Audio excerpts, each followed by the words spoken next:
Assalamualaikum dan selamat sejahtera kepada semua murid tahun 6 Alpha. Apa khabar murid?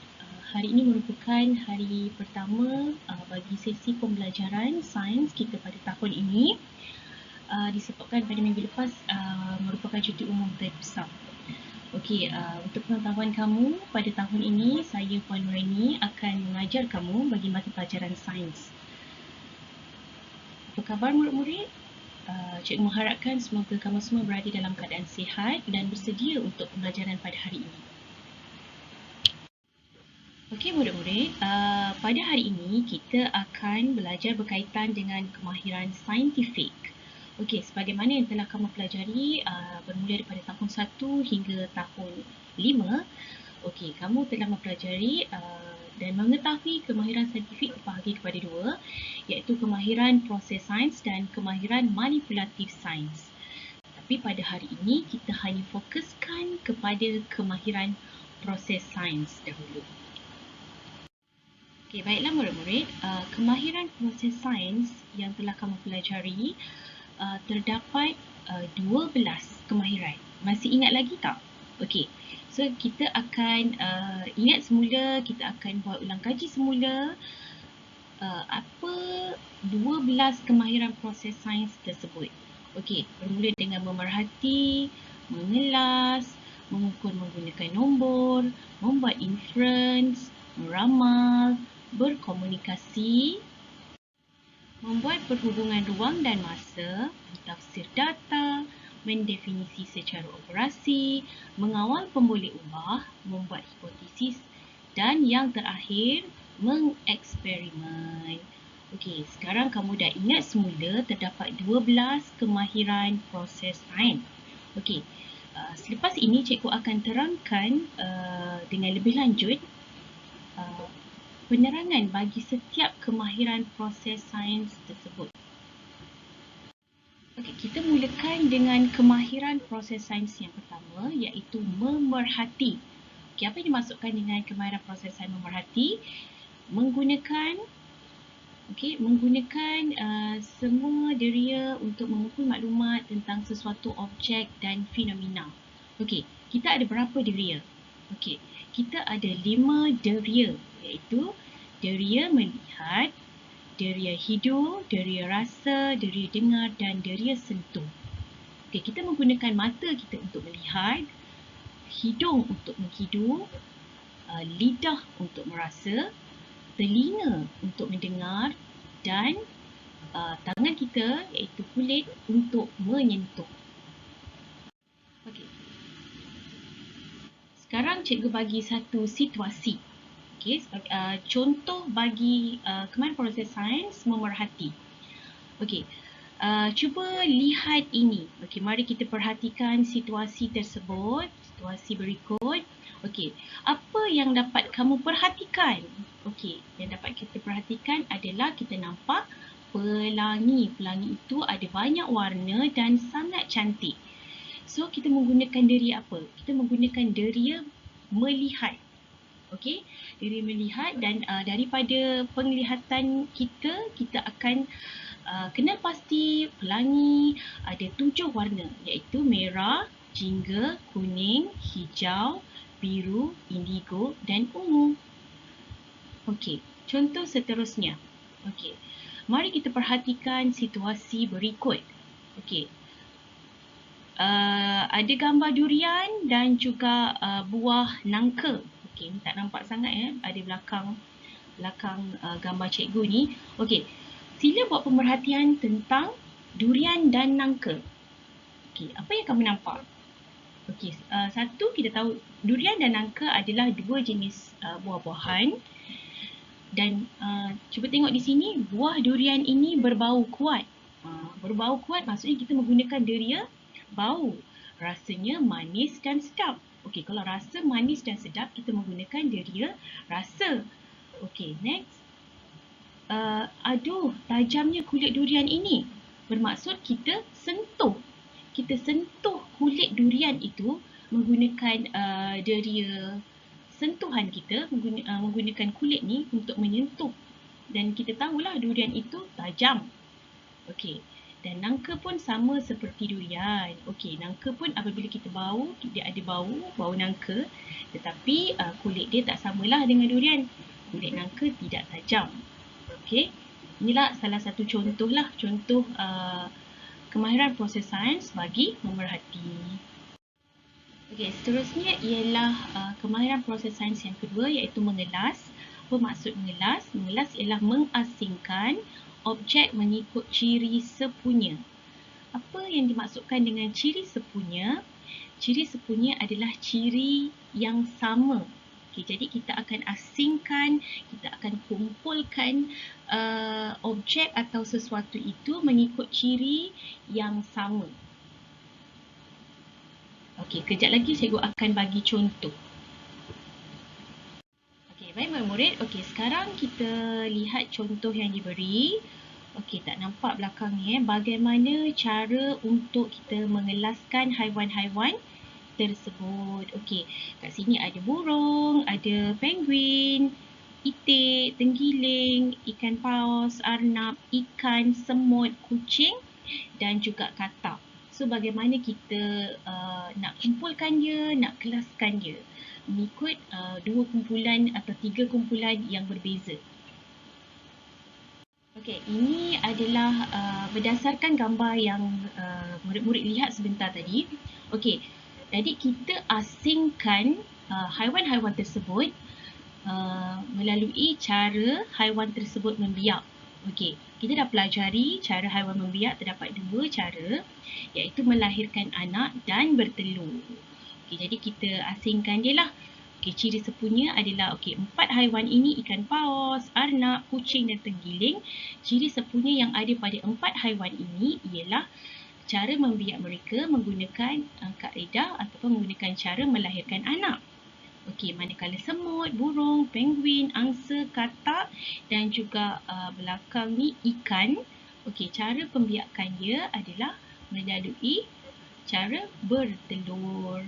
Okey, inilah tadi contoh kita asingkan, kita kelaskan sesuatu objek ataupun tadi haiwan menggunakan ciri yang sepunya. Okey, ciri sepunya tadilah melahirkan anak, kumpulan yang melahirkan anak dan kumpulan yang bertelur.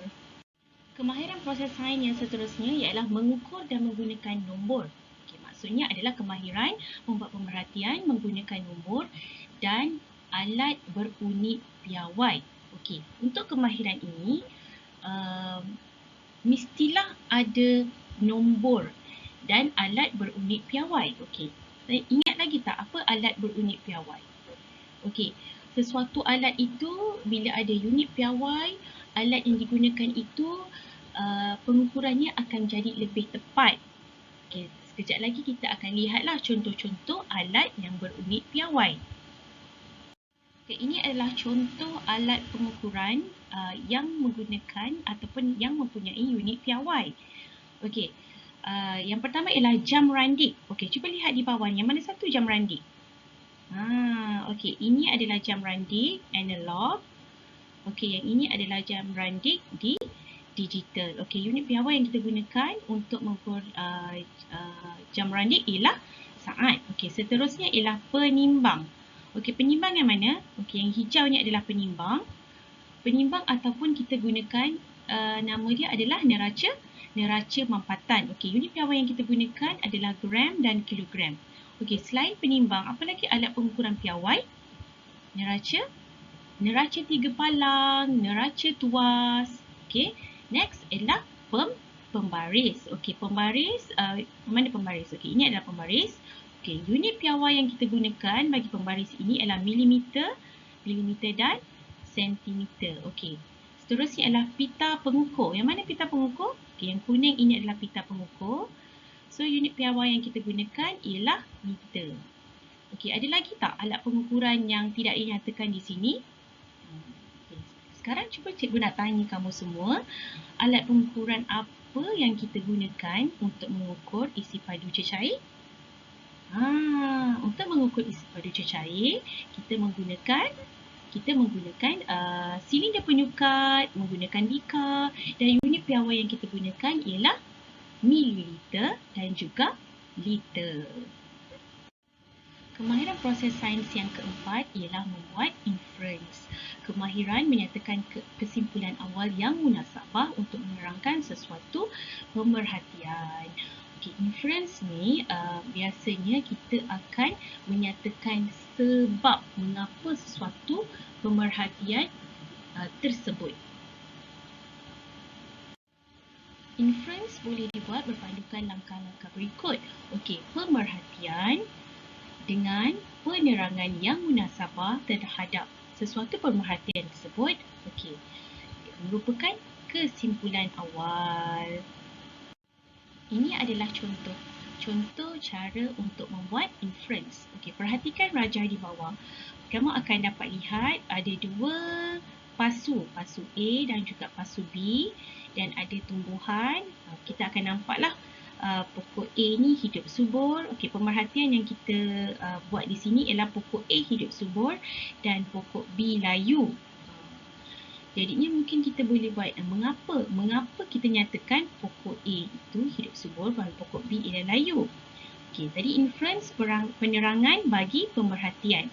Okey, kerana pokok A mendapat air yang mencukupi, manakala pokok B tidak mendapat air yang mencukupi.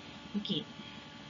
Di sini bila dinyatakan inference, kita nyatakan sebab di atas sesuatu pemerhatian yang kita lakukan, dan jangan lupa ya, setiap kali membuat inference kita perlu membuat perbandingan. Perkataan manakala di sini sudah menunjukkan perbandingan, ataupun kita boleh buat ayat lain. Okey, kalau kita tidak nak menggunakan perkataan manakala, kita boleh tukar kerana pokok A mendapat air yang mencukupi berbanding pokok B. Itu juga sudah menunjukkan perbandingan dan boleh juga dijawab sebagai inference. Seterusnya kita pergi ke kemahiran proses sains yang kelima, iaitu meramal. Bermaksud kemahiran membuat jangkaan tentang sesuatu peristiwa yang akan berlaku. Okey, peristiwa itu tidak berlaku lagi, tetapi kita buat ramalan, kita buat jangkaan awal. Okey, sebagai contoh, cuba kamu ramalkan apa yang akan berlaku apabila melihat situasi ini. Okey, cuba lihat gambar ni, apa yang kamu nampak?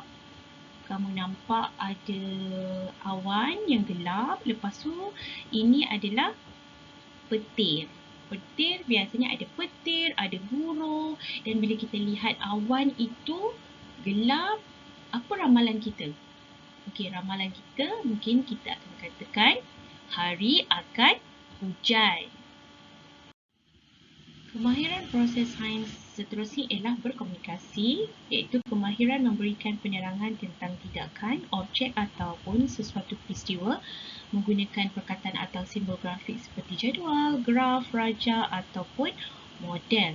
Okey, biasanya kita dengar komunikasi itu hanya melalui lisan sahaja, bercakap ataupun menerangkan sesuatu menggunakan cara lisan. Tetapi sebenarnya berkomunikasi ini boleh juga secara penulisan, iaitu kita pindahkan maklumat, kita nyatakan dalam simbol grafik, jadual, graf, rajah ataupun model. Okey, sekejap lagi cikgu akan bagi contoh bagaimana kita pindahkan maklumat kepada bentuk grafik.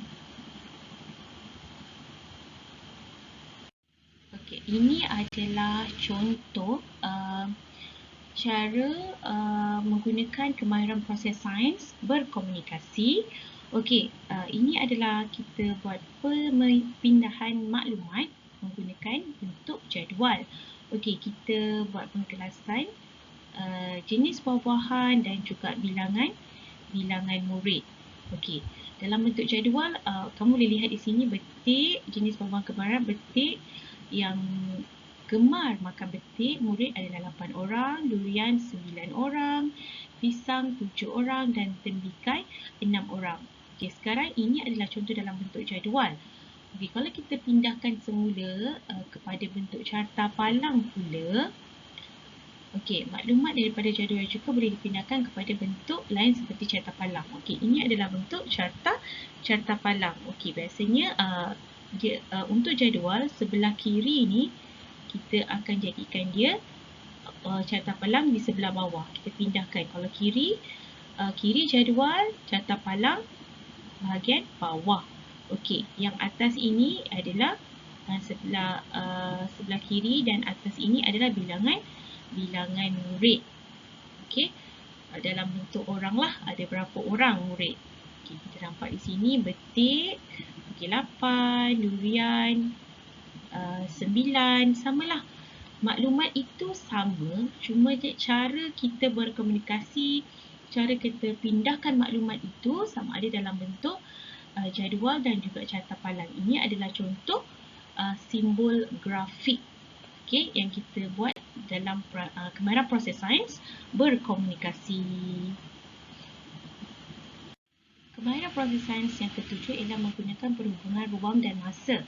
Bermaksud kemahiran memerihalkan perubahan sesuatu kejadian atau fenomena berdasarkan perubahan parameter seperti lokasi, arah, bentuk, saiz, isi padu dan berat mengikut urutan masa. Jadinya dalam kemahiran ini kita akan melihat perubahan sesuatu itu dan kaitannya dengan masa. Ini adalah contoh bagi kemahiran proses sains perhubungan ruang dan masa. Perhatikan situasi di bawah. Apakah perubahan yang dapat kamu perhatikan apabila sebatang aiskrim diletakkan di bawah cahaya matahari selama 20 minit. So, kita nak melihat dia punya peristiwa, dia punya situasi dia adalah kita nak melihat keadaan sebatang aiskrim itu. Okey, masa dia adalah selama 20 minit. So, apa yang akan berlaku? Okey, kita boleh kaitkan dengan, tadi dia kata hubungannya dengan parameter kan? Okey, parameter di sini kita boleh gunakan saiz aiskrim. Saiz aiskrim akan berkurang ataupun kita buat perbandingan dari segi keadaan jirim. Keadaan jirim aiskrim itu bermula dengan pepejal berubah kepada cair. Kemahiran proses sains yang ke-8 ialah mentafsir data, iaitu kemahiran memberikan penerangan yang rasional terhadap objek, peristiwa atau pola daripada data yang dikumpulkan. Okey, daripada data yang kita dapat itu, bagaimana kita nak mentafsir dia? Okey, kejap lagi kita akan tengok contoh. Okey, ini adalah contoh mentafsir data. Okey, kita tengok yang biru color. Okey, yang berwarna biru ni cara murid datang ke sekolah. Okey, dia menggunakan carta pai. Okey, warna biru ni berjalan kaki, warna ungu menaiki kereta, warna hijau ni menaiki bas dan juga warna merah ini adalah menaiki basikal. So, tafsiran data yang diberikan di sini adalah bilangan murid yang menaiki basikal sama dengan bilangan murid yang berjalan kaki. Okey, walaupun kita tidak di dalam carta pai ini tidak dinyatakan nilainya berapa orang, tetapi bila kita lihat di semi bulatan ini antara biru dan juga merah, okey, dia sama. Semi bulatan kita bahagi 2, so dia adalah samalah 1/2, yang ini pun 1/2. So kita mentafsir data, kita nyatakan bilangan muridnya yang menaiki basikal sama juga dengan bilangan murid yang berjalan kaki. Okey, contoh yang kedua. Jarak yang dilalui oleh kereta mainan. Okey, kat sini ada berapa kereta mainan? Ada A, B, C, D, E. Ada 5 kereta mainan. Okey, jarak yang dilalui. Okey, kita akan lihat di sini yang warna hijau 50, warna biru 20, warna ungu 40, oranye 30 dan juga warna biru pekat ni adalah 10. Jadi tafsiran data di sini adalah jarak yang dilalui oleh kereta mainan A adalah yang paling jauh. Kereta mainan A. Jarak yang dilalui paling tinggi. Paling tinggi menunjukkan nilai yang paling banyak, iaitu 50 cm. So, dia mentafsir data dengan menyatakan jarak yang dilalui oleh kereta mainan A adalah yang paling jauh. Okey, ini adalah contoh untuk cara mentafsir data. Kemahiran proses sains yang ke-9 ialah mendefinisi secara operasi, yang bermaksud kemahiran memberikan definisi tentang sesuatu konsep dengan menyatakan perkara yang dapat dilakukan dan diperhatikan. Okey, untuk mendefinisi secara operasi, kita bukan hanya membuat definisi atau menyatakan maksud berdasarkan fakta sahaja, tetapi secara operasi bermaksud kita melakukan eksperimen ataupun penyiasatan. So, kita akan nyatakan dia punya maksud ataupun istilah berdasarkan apa yang kita perhatikan.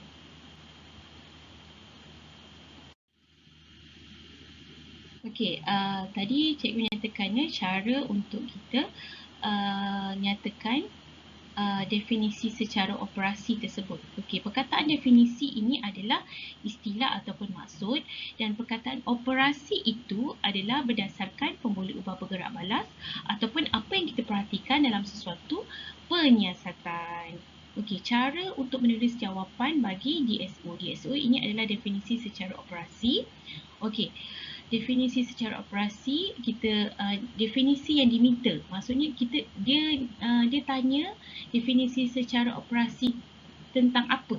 Okey, ialah, dan mesti ada perkataan ialah. Okey, dan kita hanya tahu pemboleh ubah bergerak balas, kita salin sahaja.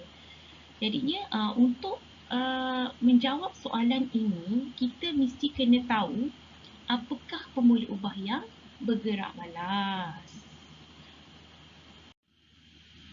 Okey, ini adalah contoh contoh soalan definisi secara operasi.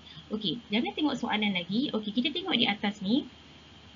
Okey, kita tengok atas ni dulu. Okey, kita akan dapat lihat magnet, PQR. Okey, kita tengok 3 saiz magnet yang berbeza. Lepas tu kita tengok di bawah ini adalah klip kertas yang dapat ditarik oleh magnet ya. Ada 4. Okey, P dapat menarik 4 klip kertas, Q menarik 6 klip kertas dan R dapat menarik 8 klip kertas. Jadinya okey, kalau kita kenal pasti dahulu nak jawab definisi secara operasi, tadi cikgu kata kita mesti kena tahu pemboleh ubah bergerak balas. Okey, pemboleh ubah yang manipulasi adalah dia punya saiz magnet. Pemboleh ubah bergerak balas adalah apa yang kita perhatikan. Kita nak lihat apa sebenarnya dalam penyiasatan ini. Kita ingin melihat bilangan klip kertas yang dapat ditarik oleh magnet. Itu adalah pemboleh ubah bergerak balas. Jadinya soalan di sini adalah daripada hasil penyiasatan, apakah definisi secara operasi kekuatan magnet? Okey, sekarang dia tanya apa? Okey, dia tanya adalah kekuatan magnet. Okey, jadi tadi cara nak menulis adalah kita tulis semula, dia tanya tu adalah kekuatan magnet. Kita tulis kekuatan magnet.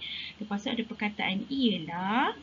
Okey, lepas tu tadi bilangan klip kertas yang dapat ditarik oleh magnet adalah dia punya pemboleh ubah yang bergerak balas. Okey, kemahiran proses sains yang ke-10 ialah mengawal pemboleh ubah. Okey, pemboleh ubah adalah sesuatu yang boleh berubah dalam sesuatu penyiasatan. So, okey, pemboleh ubah kita ada 3, iaitu pemboleh ubah yang dimanipulasikan, pemboleh ubah dimalarkan dan pemboleh ubah bergerak balas. Okey, biasanya kalau kita buat perbincangan di dalam kelas, kalau kamu semua ingat lagi, pemboleh ubah dimanipulasikan, cikgu ringkaskan dia kepada P, PM. Okey, pemboleh ubah dimalarkan. Pemboleh ubah dimalarkan adalah PDM. Okey, ni adalah PM. PM. Okey, dimalarkan PDM. Nampak tak kat sini? Cikgu tulis. Okey, pemboleh bergerak balas ialah PB. Pemboleh ubah ini memang sangat penting kamu kena kuasai, sebab setiap kali kita jalankan penyiasatan, kita mesti akan kenal pasti dahulu ketiga-tiga pemboleh ubah ini untuk kita menjawab soalan sains kertas 2. Okey, pemboleh ubah yang diubah dalam sesuatu penyiasatan dinamakan pemboleh ubah dimanipulasi. Okey, cuba lihat gambar rajah ini. Kita ada dua pasu, iaitu pasu A dan juga pasu B. Okey, apa yang dapat kamu perhatikan? Okey, pasu A dia dapat ada satu bekas ni 100, nampak tak kat di sini? 100 ml, 100 ml dan 100 ml. Okey, so pasu A ni mendapat 300 ml air. Manakala B pula adalah dia mendapat 100 ml sahaja. Jadinya bila dinyatakan di sini apakah pemboleh ubah dimanipulasi, kita boleh nyatakan dia punya isi padu air. Isi padu air bagi A, isi padu dia adalah berbezalah untuk kedua-dua. A mendapat 300 ml, B mendapat 100 ml. Okey, pemboleh ubah yang dikekalkan ataupun yang sama dalam sesuatu penyiasatan dikenali sebagai pemboleh ubah yang dimalarkan. Okey, masih lagi dengan pasu A dan juga pasu B tadi. Okey, kita dah tahu tadi pemboleh ubah manipulasi adalah isi padu air. Tak sama ya, sebab A mendapat 300 ml, B mendapat 100 ml. Okey, untuk pemboleh ubah yang dimalarkan, PDM, okey, sama. Maksudnya kedua-dua pasu ni mendapat yang pertama adalah jumlah cahaya matahari. Okey, dia letak di tepi tingkap. Jadi kedua-dua pasu itu, kedua-dua tumbuhan dalam pasu A dan B mendapat jumlah cahaya matahari yang sama, kuantiti tanah yang sama, jenis tanah yang sama. Itu adalah contoh pemboleh ubah yang dimalarkan. Seterusnya ialah pemboleh ubah yang ketiga, iaitu pemboleh ubah yang diperhatikan dalam sesuatu penyiasatan dikenali sebagai pemboleh ubah bergerak balas. Okey, bila dia tanya apakah pemboleh ubah bergerak balas, apakah PB dalam penyiasatan ini? Okey, so kita nak melihat apa yang kita nak perhatikan. Okey, tadi kita dah tahu pemboleh ubah manipulasi dan juga dimalarkan. So sekarang bergerak balas adalah kita nak perhatikan keadaan pokok selepas sebulan. Itu adalah pemboleh ubah yang bergerak balas. Kemahiran proses sains yang ke-11 ialah membuat hipotesis, iaitu kemahiran membuat pernyataan umum yang boleh diuji tentang hubungan antara pemboleh ubah dalam sesuatu penyiasatan. Dua pemboleh ubah yang terlibat adalah pemboleh ubah dimanipulasikan dan pemboleh ubah bergerak balas. Okey, kalau kamu ingat lagi cara untuk membuat hipotesis, kita membuat pernyataan umum. Okey, pernyataan umum. Hipotesis ini adalah pernyataan umum yang boleh kita uji. Kita tak uji lagi. Kita tak uji lagi sesuatu penyiasatan itu, tetapi kita kenal pasti dulu pemboleh ubah dimanipulasikan dan juga bergerak balas. Okey, kita buat hubungan dia. Kita kena buat kaitan lah manipulasikan dan bergerak balas itu. Ingat lagi tak cara nak membuat hipotesis? Okey, cikgu gunakan kaedah semakin, lepas tu pola sama ada berkurang ataupun bertambah, lepas tu PM semakin, pola lagi berkurang atau bertambah PB. Okey, nanti kita akan lihat contoh. Okey, ini adalah soalan untuk menjawab membuat hipotesis. Okey, perhatikan situasi di bawah. Okey, murid perempuan ni kata jika saya mengubah bilangan adukan ketika mengaduk, gula dalam bekas manakah yang akan melarut paling cepat? Okey, tahu tak mengaduk tu apa? Mengaduk adalah kita mengacau. Mengacau menggunakan sudu lah. Tentulah gula yang diaduk paling banyak akan melarut paling cepat. Okey, so untuk menjawab soalan membuat hipotesis, cikgu kata kita mesti kenal pasti pemboleh ubah manipulasi PM dan juga pemboleh ubah bergerak balas. So di sini adalah dimanipulasikan ialah bilangan adukan. Berapa kali kita kacau gula dalam cawan tu, dalam gelas tu. Pemboleh ubah bergerak balas ialah masa gula melarut. Okey. Kejap lagi kita akan tengok apakah dia punya hipotesis. Oleh itu, hipotesis bagi penyiasatan ini ialah semakin bertambah bilangan adukan, semakin berkurang masa untuk gula melarut sempurna. So, murid lelaki ni pun cakaplah, itulah yang dinamakan hipotesis. Okey, tadi cikgu kata kita menggunakan semakin pola PM, semakin pola PB. Okey, kita tengok hipotesis ya. Semakin ini adalah kita ini memulakan ayat bagi menggunakan bagi menjawab soalan membuat hipotesis. Okey, bertambah ini adalah sama pola ya, sama ada bertambah atau berkurang. Tadi dia kata kalau dia bilangan adukan tu semakin banyak, jadinya masa ia semakin berkurang. Okey, bilangan adukan PM, semakin ni kita tulis lagi sekali. Okey, berkurang tadi pola. Masa untuk gula melarut ialah PB. Okey, semua tengok kat bawah ni yang perkataan yang huruf besar ini, dia kata hipotesis perlu dibuktikan dengan menjalankan eksperimen. Tadi hipotesis adalah kesimpulan awal. Cikgu kata tadi kan, kesimpulan awal sebelum kita jalankan eksperimen ataupun penyiasatan. Okey, kita tulis dulu dia punya hipotesis, kesimpulan awal. Lepas tu kita jalankan eksperimen. Bila kita dah jalankan eksperimen dan kita tengok hipotesis kita diterima, dan kita ambil hipotesis itu dan kita jadikan dia sebagai kesimpulan. Okey, kemahiran proses sains yang terakhir yang ke-12 ialah mengeksperimen. Okey, kemahiran merancang dan menjalankan sesuatu penyiasatan untuk menguji sesuatu hipotesis dengan mengumpul dan mentafsir data bagi membuat kesimpulan. Okey, so untuk menjalankan sesuatu eksperimen ini kita perlu rancang dulu.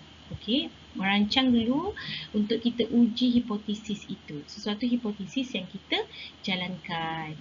Okey. Okey, ini adalah cara ataupun langkah-langkah untuk menjalankan sesuatu eksperimen. Okey, langkah pertama ialah kita perlu rancang eksperimen itu. Untuk merancang sesuatu eksperimen ataupun sesuatu penyiasatan itu, ada beberapa langkah yang perlu kita kena ikut. Okey, yang pertama ialah mengenal pasti masalah. Sesuatu masalah ataupun penyataan masalah berdasarkan apa yang kita ingin jalankan. Okey, lepas tu kita buat hipotesis, kita kawal pemulik ubah, kita senaraikanlah alat atau bahan yang akan kita gunakan untuk menjalankan sesuatu penyiasatan itu, dan kita rancang langkah-langkah cara untuk menjalankan penyiasatan tersebut. Okey, bila kita dah rancang eksperimen, langkah kedua kita uji hipotesis tu. Uji hipotesis maksudnya kita jalankan eksperimen itulah. Kita jalan eksperimen. Okey, langkah ketiga ialah mengumpul dan mentafsir data. Bermaksud apabila eksperimen sudah dijalankan, kita kumpulkan dia punya data dia dan juga kita tafsir data dia. Seterusnya kita buat kesimpulan. Dan cikgu kata tadi kan, kita tafsir data dan kita tengoklah adakah hipotesis yang kita buat tadi diterima atau tidak. Okey, sekiranya diterima, kita jadikan hipotesis itu sebagai kesimpulan. Dan akhir sekali kita buat laporan berdasarkan eksperimen ataupun penyiasatan yang kita jalankan. Okey, ini adalah contoh laporan eksperimen. Okey, biasanya untuk membuat laporan eksperimen ni dia ada banyaklah langkah dia. Okey, yang pertama mesti tahu tujuan. Okey, tadi ada penyataan masalah, hipotesis, kesimpulan awal, lepas tu menentukan pemboleh ubah, kenal pasti 3 pemboleh ubah, lepas tu alat dan bahan yang kita akan gunakan. Okey, langkah-langkah untuk menjalankan eksperimen. Okey, yang ketujuh adalah dapatan. Okey, hasil eksperimen kita kumpulkan maklumat tersebut, lepas tu kita tafsir data berdasarkan maklumat yang kita perolehi, dan juga akhir sekali adalah kesimpulan. Okay, jadi untuk yang terakhir ini kamu sudah mempelajari ke-12 kemahiran proses sains. Okey, yang terakhir adalah mengeksperimen. Okey murid-murid, jadinya untuk pelajaran pada hari ini kita dah habis, iaitu kita cikgu dah katakan ada berapa kemahiran proses sains, 12 dan cikgu dah bagi contoh situasi ataupun keadaan bagi setiap kemahiran proses sains yang kita pelajari pada hari ini, dan cikgu mengharapkan agar kamu semua faham apa yang kamu pelajari pada hari ini. Selepas ini, minggu depan kita akan jalankan satu aktiviti. Pasti menarik. Okay, satu aktiviti, dan cikgu harap apa kemahiran proses sains yang kamu pelajari pada hari ini, cikgu kamu kena faham sepenuhnya. Buat ulang kaji dan kamu akan dapat kuasai lebih lah. Okay. Sebelum cikgu mengakhiri sesi PDPR kita pada hari ini, cikgu ingin mengingatkan kamu semua supaya sentiasa menjaga diri, jaga kesihatan, duduk di rumah, sentiasa basuh tangan, sentiasa pakai pelitup muka apabila ingin ke mana-mana, dan sentiasa menggunakan sanitizer. Okey, jumpa lagi murid-murid semua. Bye!